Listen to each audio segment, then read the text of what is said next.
स्वागत है आप सभी का आपके अपने चैनल में।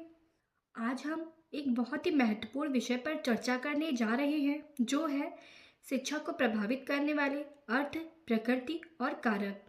शिक्षा हमारे जीवन का एक अनिवार्य हिस्सा है, लेकिन क्या आपने कभी सोचा है कि शिक्षा केवल एक प्रक्रिया ही नहीं, बल्कि इसे कई आंतरिक और बाहरी तत्व प्रभावित करते हैं। इस वीडियो में हम जानेंगे कि शिक्षा के अर्थ और उसकी प्रकृति क्या है और कौन कौन से कारक इसे सकारात्मक या नकारात्मक रूप से प्रभावित करते हैं।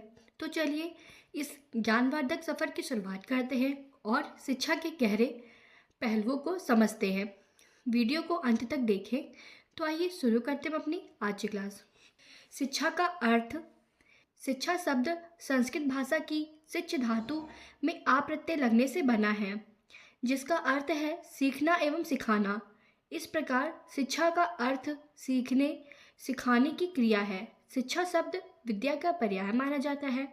विद्या शब्द भी संस्कृत भाषा के विद धातु से बना है, जिसका अर्थ है जानना। शिक्षा अंग्रेजी भाषा के एजुकेशन शब्द का हिंदी रूपांतरण है। एजुकेशन शब्द की उत्पत्ति लैटिन भाषा के एडुकेटम से लिया गया है, जिसका अर्थ है शिक्षित करना। आइए शिक्षा का संकुचित अर्थ जानते हैं। शिक्षा का संकुचित अर्थ से अभिप्राय बालक को विद्यालय में दी जाने वाली शिक्षा से है। मैकेंजी ने संकुचित अर्थ के संबंध में अपना मत प्रस्तुत करते हुए कहा है कि शिक्षा से तात्पर्य हमारी शक्तियों के विकास और सुधार के लिए चेतना पूर्वक किए गए प्रयासों से माना जाता है। वही आइए शिक्षा का व्यापक अर्थ जानते हैं। शिक्षा के व्यापक अर्थ के अनुसार शिक्षा आजीवन चलने वाली प्रक्रिया है, जिसे व्यक्ति नित्य नए नए अनुभवों के द्वारा जन्म से मृत्यु तक ग्रहण करता है। इस संबंध में टी रेमॉन्ड का कथन है कि शिक्षा का विकास वह क्रम है जिसमें व्यक्ति अपने को धीरे धीरे विभिन्न प्रकार से अपने भौतिक, सामाजिक और आध्यात्मिक वातावरण के अनुकूल बना लेता है। अभी तक शिक्षा का अर्थ जाना, आइए उसकी कुछ परिभाषाएं जानते हैं। शिक्षा के अर्थ को स्पष्ट करने हेतु अनेक विद्वानों ने शिक्षा की विभिन्न दृष्टिकोणों से अलग अलग परिभाषाएं दी हैं, जो निम्न है। पहला है स्वामी विवेकानंद जी के अनुसार मनुष्य में अंतर्निहित पूर्णता का प्रदर्शन ही शिक्षा है। कॉन्ट के अनुसार शिक्षा व्यक्ति की उस पूर्णता का विकास है जिसकी उसमें क्षमता है। वही जे कृष्ण मूर्ति ने भी अपना मत प्रस्तुत करते हुए कहा है कि शिक्षा संवाद की प्रक्रिया मानी जाती है और स्नेह की अनुभूति। फ्रोबल के अनुसार शिक्षा वह प्रक्रिया है जिसके द्वारा बालक की जन्मजात शक्तियाँ बाहर निकलती हैं। तो ये कुछ परिभाषाएं हैं। आइए शिक्षा की प्रकृति जानते हैं। शिक्षा की प्रकृति को निम्न प्रकार से स्पष्ट किया गया है। शिक्षा एक आजीवन चलने वाली प्रक्रिया मानी जाती है। शिक्षा एक विकास की प्रक्रिया है। शिक्षा एक उद्देश्यपूर्ण प्रक्रिया मानी जाती है। शिक्षा एक गतिशील प्रक्रिया है। शिक्षा एक मनोवैज्ञानिक क्रिया है। शिक्षा एक सामाजिक प्रक्रिया मानी जाती है। शिक्षा द्विध्रुवी प्रक्रिया मानी जाती है। शिक्षा त्रिध्रुवी प्रक्रिया भी मानी जाती है। शिक्षा एक कलात्मक एवं वैज्ञानिक प्रक्रिया है। शिक्षा एक सचेतन एवं प्रयोजन प्रक्रिया मानी जाती है। शिक्षा की प्रकृति भावात्मक एवं क्रियात्मक होती है। आइए शिक्षा को प्रभावित करने वाले कारक जानते हैं।